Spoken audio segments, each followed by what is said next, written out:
Autre conséquence de ces restrictions budgétaires, cette fois du côté du ministère de la Santé. Marisol Touraine souhaite développer la chirurgie ambulatoire. L'idée est de raccourcir à une seule journée les hospitalisations lors de certaines interventions.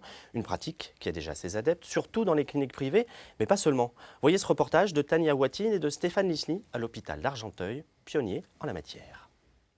Ce patient se fait opérer d'une hernie.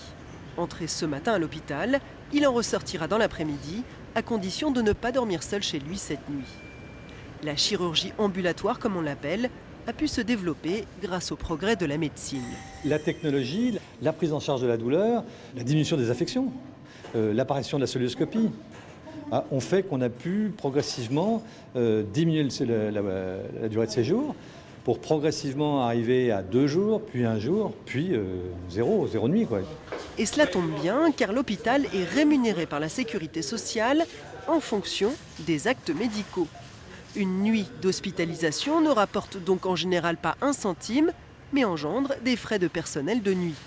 À Argenteuil, on a donc fermé cet été 12 lits sur 70 grâce au développement de la chirurgie ambulatoire, finalement très rentable. J'aime pas le terme rentable comme ça. Je trouve que ce qui est important, c'est de garder la même qualité. Si on le fait, c'est une qualité. Effectivement, pour nous, l'objectif, c'est de pouvoir faire tourner l'hôpital.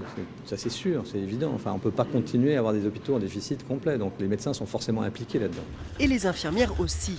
Elles sont parfois débordées et exténuées quand les opérations se succèdent et qu'il manque du personnel. Mais leur obsession est toujours la même. Il faut que le patient puisse rentrer chez lui en toute sécurité. Et le lendemain, elles appellent. Je fais un questionnaire, en fait, c'est pour prendre de vos nouvelles. Alors, avec l'anesthésie générale, est-ce que vous avez eu mal à la gorge? D'accord. Des malaises, vertiges chez vous? En fait, quand ils arrivent, ils sont un peu dans le questionnement, parce qu'ils ne connaissent pas forcément la prise en charge en ambulatoire.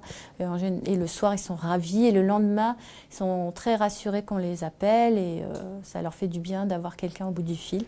À l'hôpital d'Argenteuil, plus de 37% des opérations se font en ambulatoire. Dans 2 ans, il faudra passer à 50%.